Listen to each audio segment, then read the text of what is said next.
Good day and welcome back to another DBZ Dokkan video. In this video we're going to be taking a look at the Strength Beast Gohan and just how good he is at 100% in the hidden potential system.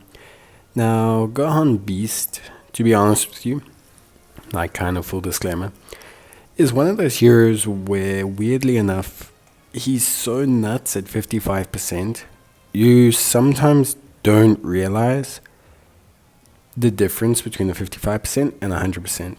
A great example of this is basically like his attack stats. A lot of Gohan's attack comes from him being hit before he fires off his attack, right? Each attack received gives him 20% attack. So the thing is, for example, a 55% Gohan that gets hit 10 times before he attacks, compared to a 100% Gohan that gets hit twice before he attacks, that 55% Gohan's gonna hit like an absolute truck. So there's a huge kind of disparity between, not disparity, but to measure Gohan truly, you'd have to replicate all the exact same situations. The thing is, Gohan is crazy at 55%. At 100%, he's just nigh on ridiculous. He's a superhero, he's upon the Master and Disciple Miraculous Awakening lead of 170%. He gives 30% extra for characters who belong to Entrusted Will or Movie heroes. Greatly raises his attack and raises his defense for 1 turn. Greatly raises his attack and raises his defense for 4 turns in his 18 key. And if you can activate his unit super attack, you'll raise your ally's chance of critting by 20% and disable enemy actions. I'm going to be honest, having used Gohan quite a bit as like a friend and everything, the Piccolo thing, like having a Piccolo, doesn't feel necessary. I've seen people trying to shoehorn Piccolo into certain teams to try and accommodate it. If you have Piccolo Power Awakening and you have him with decent dupes, use him. It's of course great to get that off, but you don't need to. You really don't need to. It's great, but it's not absolutely mandatory. To the point where people are substituting out like obvious better units, especially on like superheroes. In terms of hidden potential system for Gohan, you definitely want to have additional attack. Gohan, like I said, all of his offense comes from being hit. You want to stick Gohan where he's going to get hit the most. He's defensively sound no matter what. Remember, Gohan's passive. He has a 40% damage reduction and 40% crit for the first 5 turns. He has 250% attack and defense and has guard, flatline. He gets an additional 50% if key is 24, and when attacking, and he gets an additional 20% crit, and damage reduction if key is 24, 20%, and additional 80% defense when receiving an attack. He gets an additional key +1 per key score obtained. He launches a guaranteed additional super attack and gives all allies key +3 after receiving an attack per turn.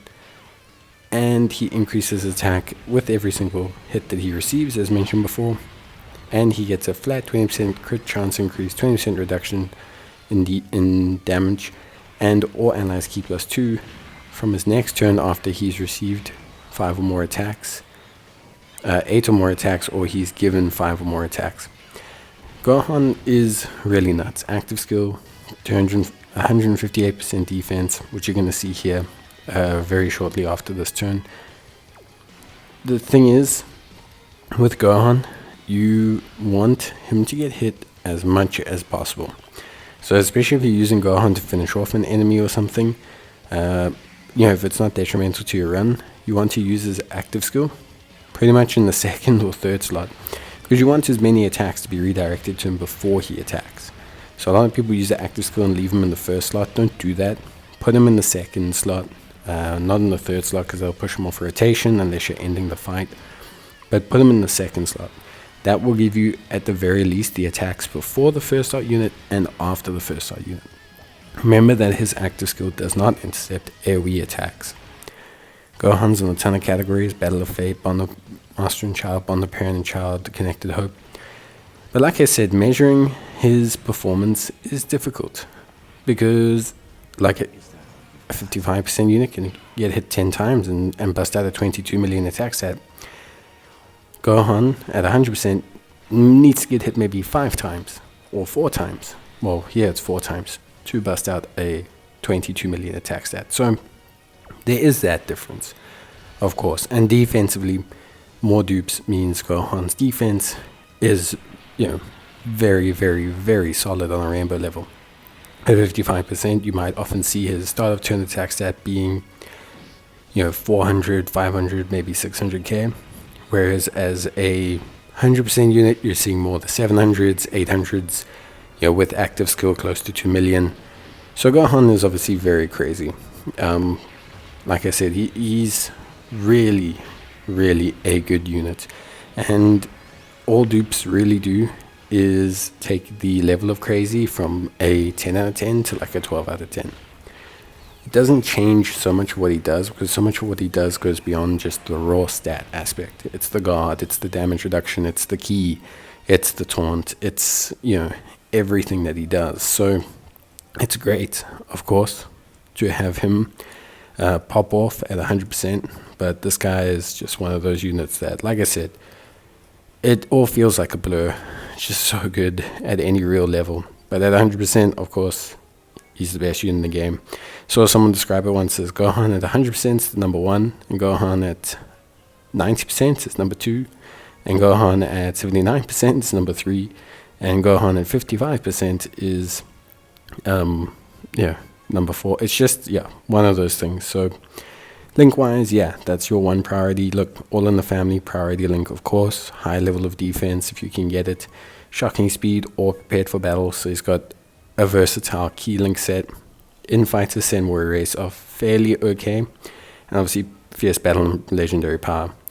Generally speaking, I'd say if you can get, shocking speed and all in the family, or prepared for battle and all in the family, you're probably okay. He pushes physical Gohan to a new level, so that's actually huge for him and for physical Gohan, and makes him a really fun pairing. So but that's really about it. So I hope you guys enjoyed the video. If you did, please leave a like. It's always greatly appreciated. Of course,